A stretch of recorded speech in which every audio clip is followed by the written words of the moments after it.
नमस्कार। अंधकार से प्रकाश की ओर गीता सत्य सार इस कार्यक्रम में आप सभी का स्वागत है।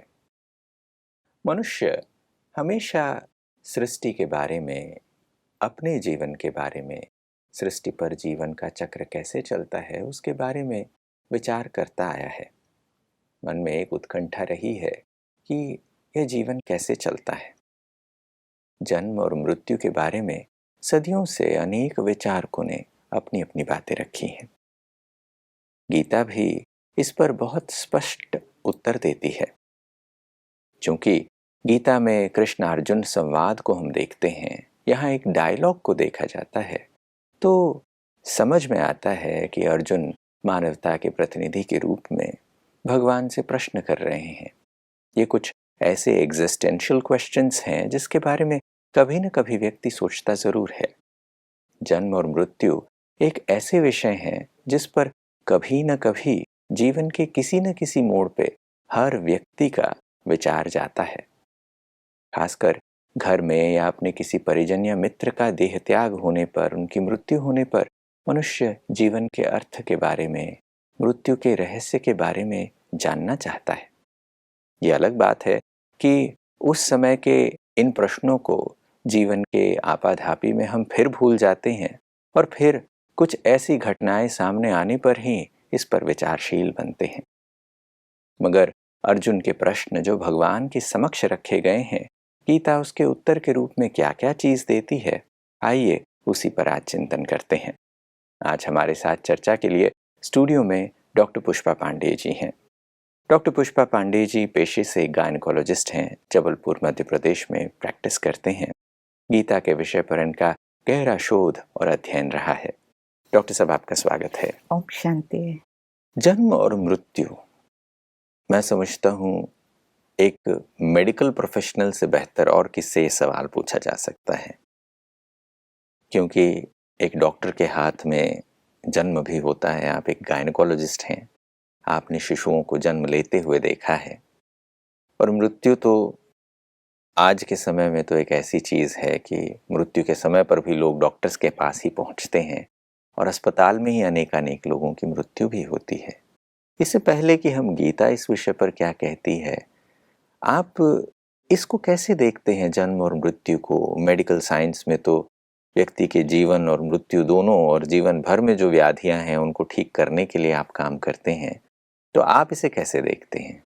हम डबल डॉक्टर, एक तो आध्यात्मिक दृष्टि से ये ज्ञान है, गीता ज्ञान भी है उसके आधार पर, और साइंस के आधार पर।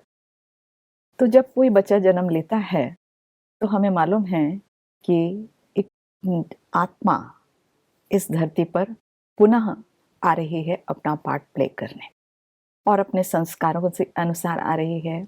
और उसकी जो भी बीमारियां हैं, ये सब हम मेडिकल पॉइंट ऑफ व्यू से भी देखते हैं।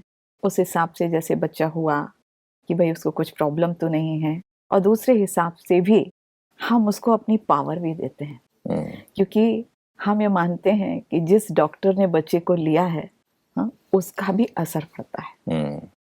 तो मुझे एक केस याद आ रहा है, जैसे आप बोल रहे हैं कि बच्चा जो है वो समझता है कि डॉक्टर क्या बात कर रहे हैं। पहले तो हमें ये मालूम नहीं था, सिर्फ मेडिकल साइंस के आधार पर, लेकिन जब आजकल ये साइंटिफिक स्टडीज़ हुई हैं जिसमें जब बच्चे टीनेज में चले जाते हैं तो उनको पास्ट उसमें हिप्नोटाइज करके ले जाया जाता है। तो कई बच्चे बतलाते हैं कि जब मैं पैदा हुआ था तो डॉक्टर ऐसी ऐसी बात कर रहे थे, आपस में ये बात कर रहे थे। तो हम उसको एज ए लाइफ देखते हैं कि नहीं, वो बच्चा हमारी बातें भी सुन रहा है। तो इस चीज़ का भी हम ध्यान रखते हैं, वो एनवायरनमेंट का भी ध्यान रखते हैं कि बच्चा कहाँ हो रहा है, किस जगह पर हो रहा है। कहीं ऐसे तो नहीं लोग फालतू बात कर रहे हैं जिसका असर, जिसका इम्पैक्ट लाइफ लॉन्ग उस पर पड़ जाए। मान लीजिए माँ के डिलीवरी में कोई प्रॉब्लम हो रही है और सब डॉक्टर परेशान होके यहाँ वहाँ बोल रहे हैं, तो बच्चा भी अंदर घबरा जाता है। वो पहले ये साइंस नहीं समझता था, लेकिन आज इतना एडवांसमेंट हो गया, चूंकि सोनोग्राफी आ गई है, तो सब समझते हैं कि जो हम आपस में बात करते हैं वो बच्चा सुनता है। तो एक आत्मा नए शरीर में आई है जो कि ह्यूमन बीइंग एडल्ट बनने वाली है, तो उस समय भी हम उसका बहुत ध्यान रखते हैं। तो साइकोलॉजिकल भी ध्यान रखते हैं और फिजिकल तो हमारा फील्ड है ही, हम देखते हैं कि भाई वो श्वास ले रहा है, कैसा कर रहा है, ये सारी बातें हम ध्यान रखते ही हैं। ये बात समझ में आती है कि हाँ, जैसे आप सोनोग्राफी की बात कहते हैं, तो सोनोग्राफी में हम कहते हैं कि बच्चे कोई बात सुनते हैं तो माँ के पेट में उसने लात मारी, ये दिखाई देता है, माँ को महसूस होता है। आज हम सोनोग्राफी में वो चीज़ें देखते भी हैं कि वो शिशु गर्भ में भी रिस्पॉन्ड करता है कि आप बिल्कुल। क्या बोल रहे हैं। ये चीज़ें, उसका असर वहाँ पर होता है और विज्ञान ये सारी चीज़ें बता रहा है एक हम हमें। आपको घटना बतलाते हैं। हमारे साथ डॉक्टर हैं, एक सोनोलॉजिस्ट हैं। तो उन्होंने बताया, डॉक्टर आप बिल्कुल सही बोल रहे हो। हमारे पास एक पेशेंट आई थी सोनोग्राफी कराने और वो अपने हस्बैंड से पूछ के नहीं आई थी। तो जब वो सोनोग्राफी कर रहे थे तो उन्होंने जैसे प्रोब रखा उसके एब्डोमेन में, तो उसी समय दरवाजा खुला और उसके जो हस्बैंड थे वो आए और वो एकदम से चिल्लाने लगे, तो मुझसे बुना पीछे कैसे आ गए। तो वो बच्चा एक तरफ जाकर चिपक गया और उसकी हार्ट रेट एकदम बढ़ गई, क्योंकि उसमें तो दिखाई देता है ना। मतलब इतना ज्यादा असर होता है, बाहर की आवाज को वो सुनता है और फादर की आवाज को तो और पहचानता है। इसका मतलब कि गर्भ से ही वो फादर से डरने लगा। तो हमें आइडियल पेरेंटिंग ये समझना चाहिए, प्री नेटल पेरेंटिंग हम इसको बोलते हैं, कि उस समय से ही प्रॉपर पेरेंटिंग प्रारंभ कर देना चाहिए, क्योंकि आत्मा है सब कुछ। स्व का अर्थ ही होता है आत्मा, बाकी तो शरीर जैसी आत्मा होगी वैसा ही शरीर बनेगा। इसलिए बहुत आवश्यक है इस बात को। ये बड़ी रोचक सी बात है, क्योंकि हम एक व्यक्ति के अस्तित्व को तभी अस्तित्व मानते हैं जब उसका जन्म होता है। यानी जब शिशु गर्भ से बाहर आता है तब हम उसका जन्म गिनते हैं। गर्भ के अंदर जो शिशु है उसको हम एक व्यक्ति के रूप में तो देख ही नहीं रहे हैं। एक व्यक्ति के जीवन काल को तो हम जन्म और मृत्यु के बीच के इस सफर को ही व्यक्ति का जीवन समझ रहे हैं, मगर ये समझ में आ रही है कि जन्म से पहले भी कुछ चीजें हैं और उसके पहले भी है। ये एक बड़ा ही रोचक सा विषय है और मनुष्य में ये प्रश्न हमेशा उठता आया है कि जीवन को समझें, जन्म को समझें, मृत्यु को समझें। और हर व्यक्ति कभी न कभी इसका प्रयास करता है, इसके मन में प्रश्न उठता है। गीता में भी इस विषय पर अनेक चीज़ें कही गई हैं। आज हम दूसरे अध्याय के श्लोक को पहले देखते हैं। इस श्लोक को देखकर इस पर चर्चा शुरू करेंगे। अव्यक्तादीनि भूतानि व्यक्तमध्यानि भारत अव्यक्तनिधनान्येव तत्र का परिदेवना। हे भरतवंशी, समस्त जीव जन्म से पूर्व अव्यक्त रहते हैं, जन्म होने पर व्यक्त हो जाते हैं और मृत्यु होने पर पुनः अव्यक्त हो जाते हैं। अतः ऐसे में शोक व्यक्त करने की क्या आवश्यकता है। ये दूसरे अध्याय का 28वां श्लोक है। अव्यक्तादीनि भूतानि। अब इन चीज़ों को जब सुनते हैं तो यहाँ पर दो शब्द आते हैं, अव्यक्त और व्यक्त, कि आदि में अव्यक्त है, मध्य में ये व्यक्त हो जाते हैं। भारत ऐसे भगवान के शब्द हैं। अब हिंदी में अनुवाद तो हमने सुन लिया है, मगर ये व्यक्त और अव्यक्त का तात्पर्य क्या है, ये हमें समझाएं। ये समझना बहुत ज़्यादा आवश्यक है। व्यक्त, जैसे आप बात कर रहे थे कि बच्चा बाहर आया तो क्या हो गया, वो व्यक्त, जिसको जीवात्मा कहते हैं, ह्यूमन बीइंग कहते हैं, मतलब बीइंग मतलब सोल के साथ आया है, तो वो एक व्यक्त हो गया। मतलब 5 तत्वों के शरीर के साथ, इंद्रियों के साथ वो पार्ट प्ले कर रहा है, तो व्यक्त हो गया। जो इंद्रियां नहीं हैं, जिसके पास 5 तत्वों का शरीर नहीं है, वो अव्यक्त कहलाएगा। व्यक्त और अव्यक्त। अब अव्यक्त में भी 2 चीजें हैं। एक तो जिसके पास सटल बॉडी है, जैसे एक तो बतलाया कि स्थूल बॉडी, तो स्थूल बॉडी के अंदर भी एक सटल बॉडी है, लेकिन स्थूल बॉडी के अलावा भी, ऐसा कोई जरूरी नहीं है कि सटल बॉडी उसके साथ ही हो, अलग भी रह सकती है। एक दूसरा होता है सटल बॉडी, जो कि थॉट से बनता है, इमोशन से बनता है, एटीट्यूड से बनता है, मेमोरीज से बनता है। और वैसे भी कहा जाता कि बीमारी पहले सटल बॉडी में आती है, फिर स्थूल बॉडी में आती है। ये तो माना जाता है, एक सटल बॉडी ये है। और फिर एक तीसरा जो अव्यक्त होता है, जिसमें ये सटल बॉडी भी नहीं रहती, उसको कहते हैं इनकॉर्पोरियल। मतलब सटल बॉडी भी नहीं है, स्थूल बॉडी नहीं, उसको भी हम अव्यक्त कह सकते हैं। तो ये 3 रूप होते हैं।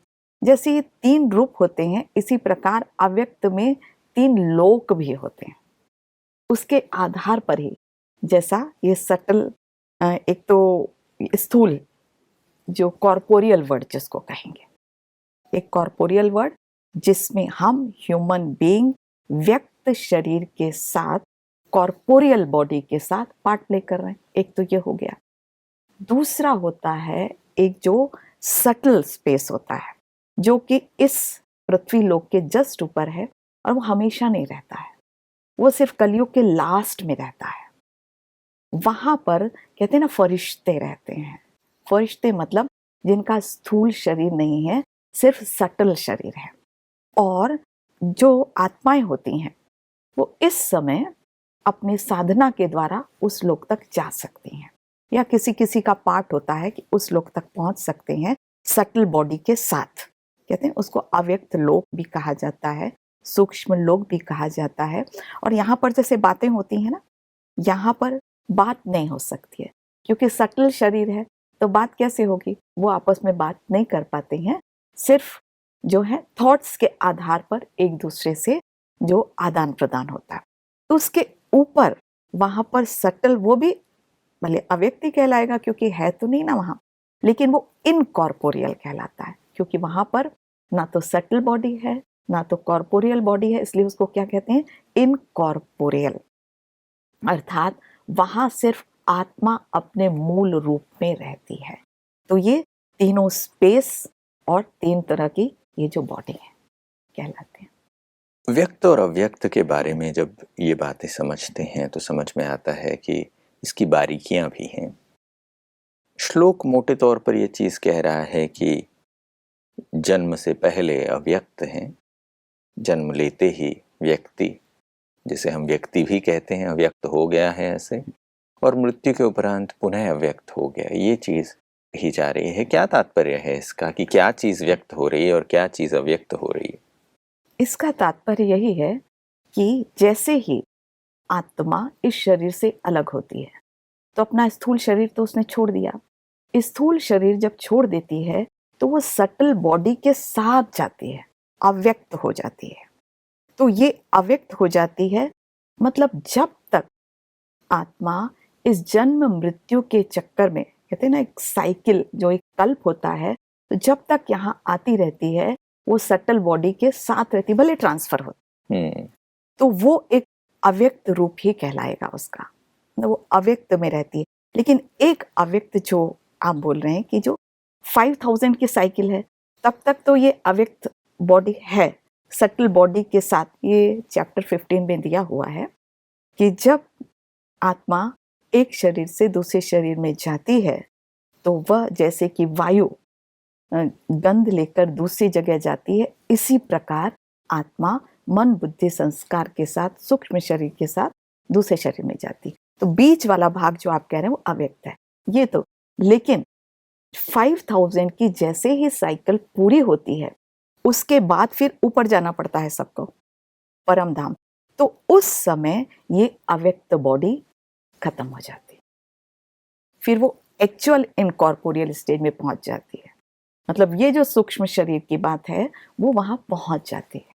ये बात समझ में आ रही है कि जब हम आत्मा के अस्तित्व को समझते हैं कि आत्मा ही पहले अव्यक्त रहती है, शरीर में आती है तो जन्म लेती है तो व्यक्त बन जाती है, व्यक्ति बनता है, वो चीज़ों को व्यक्त करने लगता है, कर्मेंद्रियों से चीज़ें व्यक्ति करता हुआ नज़र आता है। फिर मृत्यु होते ही वह पुनः अव्यक्त हो जाती है, वो शरीर का त्याग करती है तो वो चीज़ें एक्सप्रेस नहीं करती, अव्यक्त हो जाती है।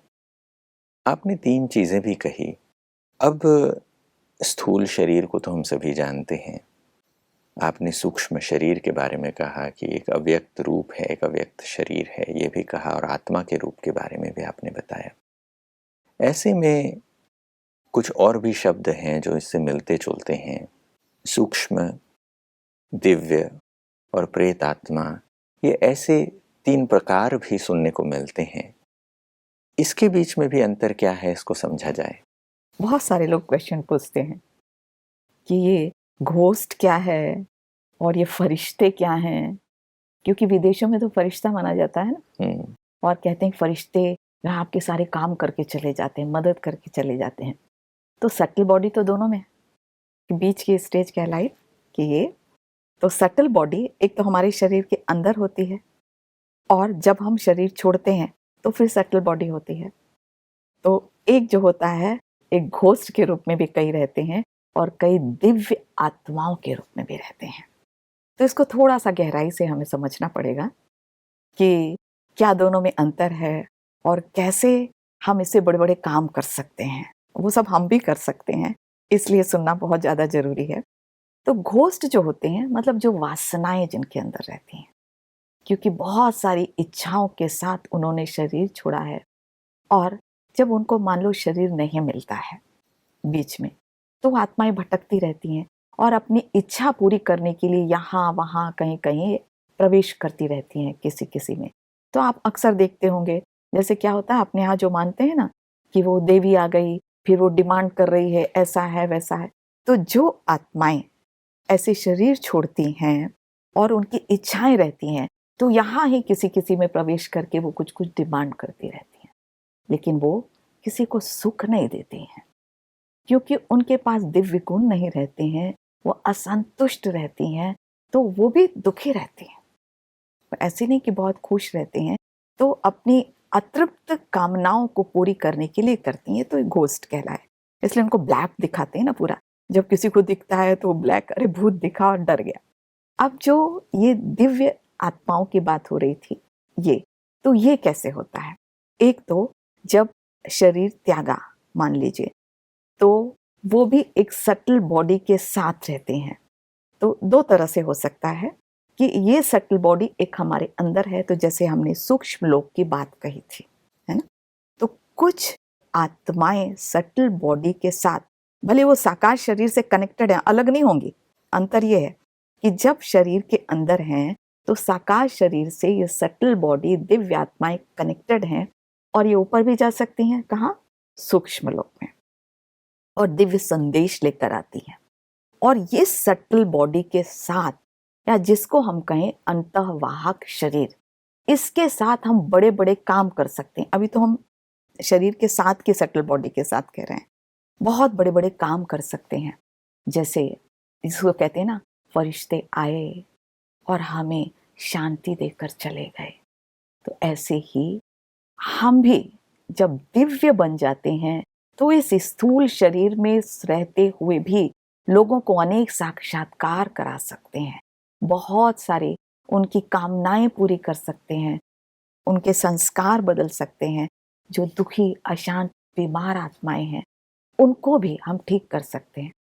हम तो एज ए डॉक्टर, जब हम पेशेंट को ऑपरेट करते हैं, मान लो अगले दिन ऑपरेशन करना है, या कोई बहुत सारे पेशेंट्स आते हैं जिनको हम स्थूल, हम समझ पाते हैं कि इतने ज़्यादा दुखी हैं कि हम स्थूल नहीं समझा सकते हैं, तो फिर हम उनको इस तरह से, इसको हम मनसा सेवा भी कहते हैं, कि हम उसको सटल रूप में इमर्ज करते हैं, और हमारी सटल जो होते अंतःवाहक शरीर के साथ भी हम उसको जाकर लेकिन इसमें थोड़ा सा पावर चाहिए होती है, वो वही कर सकता है जो कि योगी है, बाकी नहीं कर सकते।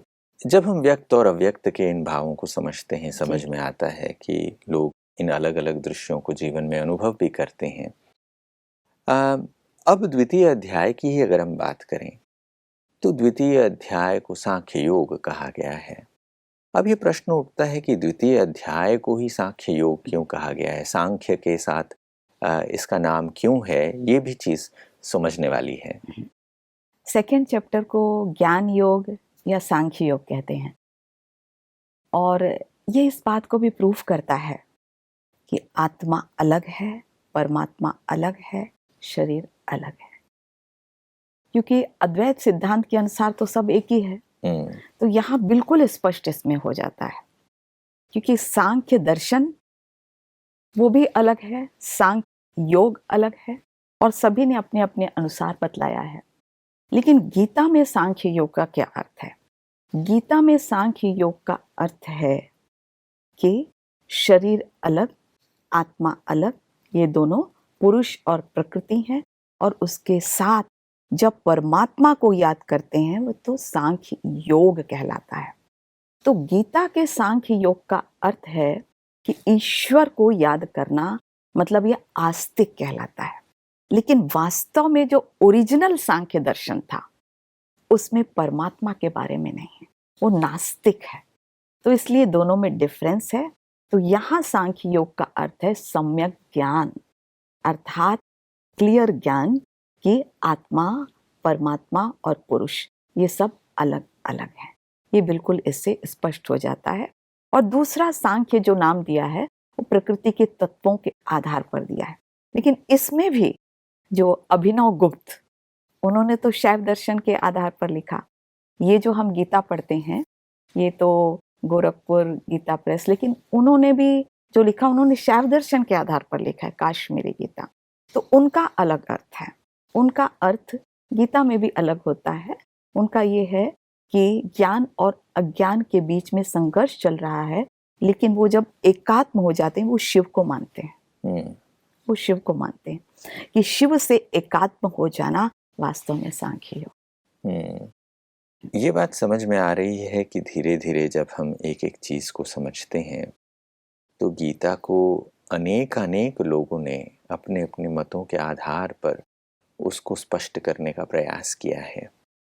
और आज जिस स्वरूप में हम गीता को देख रहे हैं, और जैसे आपने अभिनव गुप्त की बात की है, कश्मीरी शैविज्म में जिस तरीके से उसको इंटरप्रिटेट किया गया है, वहाँ जिस तरीके से उसे लिखा गया है, तो सदियों पहले जब हम पलट कर देखते हैं तो गीता के अलग अलग स्वरूपों को देखने का मौका मिलता है।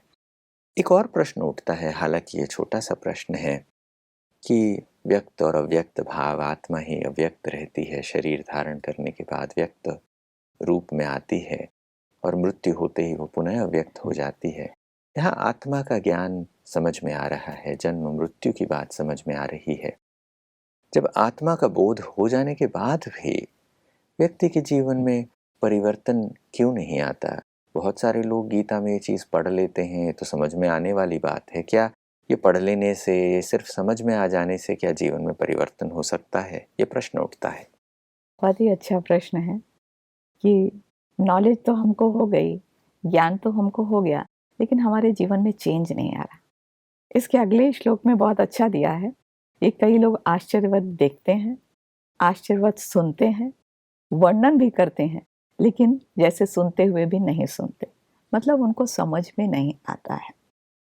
तो सिर्फ ये थ्योरी तो समझ लेते हैं और उनको अनुभव नहीं होता है, और कभी कभी सिर्फ सोच लेवल तक चलता है। तो जब तक अनुभव नहीं है किसी के जीवन में परिवर्तन नहीं आता।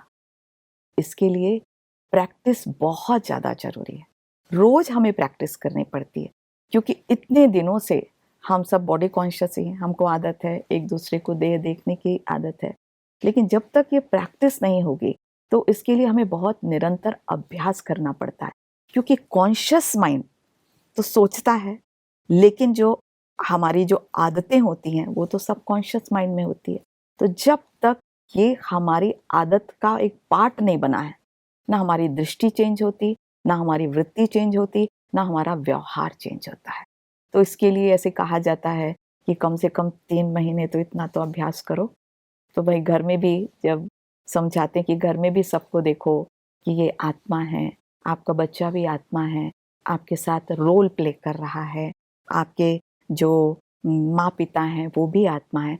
तो ये प्रैक्टिस करने की बहुत आवश्यक, क्योंकि सूक्ष्म चीज़ है ना, दिखाई नहीं देती, और हमें तो 2 आँखों से देखने की आदत है। तो जब तक तीसरे नेत्र से हम नहीं देखेंगे, अनुभव नहीं करेंगे, वो स्मृति में नहीं लाएंगे, तब वो समर्थी जिसको कहते हैं ना पावर, वो पावर नहीं होती, और पावर नहीं होगी तो परिवर्तन नहीं आएगा। इसलिए बहुत जरूरी है। ये बहुत ही गहरे विषय हैं जब इनको अनुभव करने के आधार पर व्यक्ति समझता है। और गीता में जो व्यक्त और अव्यक्त के जो शब्द आते हैं, ये दूसरे अध्याय के, इन चीज़ों को गहराई से समझने पर समझ में आता है कि इनका भाव क्या है। आज समय को देखते हुए इस चर्चा में यहीं विराम लेते हैं, मगर आज आप आए और इस विषय पर आपने ज्ञान के बिंदुओं पर प्रकाश दिया, इसके लिए आपका बहुत बहुत धन्यवाद। नमस्कार। नमस्ते। दोस्तों, आज की चर्चा में हमने गीता के दूसरे अध्याय के श्लोक के बारे में चिंतन किया। ये दूसरे अध्याय का 28वां श्लोक व्यक्त और अव्यक्त भाव के बारे में बताता है कि आत्मा जन्म से पहले अव्यक्त रहती है। जब उसका जन्म होता है, जब वो शरीर में आती है, तो वो व्यक्त भाव में आती है। उसे व्यक्ति कहा जाता है क्योंकि वो चीज़ों को व्यक्त कर सकती है। और मृत्यु के पश्चात आत्मा पुनः अव्यक्त हो जाती है। शरीर से कोई भी क्रियाकलाप नहीं होता क्योंकि आत्मा शरीर का त्याग कर देती है। जन्म और मृत्यु के इस सहज रहस्य को गीता कितनी स्पष्टता से बताती है। आज की चर्चा में बस इतना ही। अगले एपिसोड में फिर मुलाकात होगी। तब तक के लिए नमस्कार।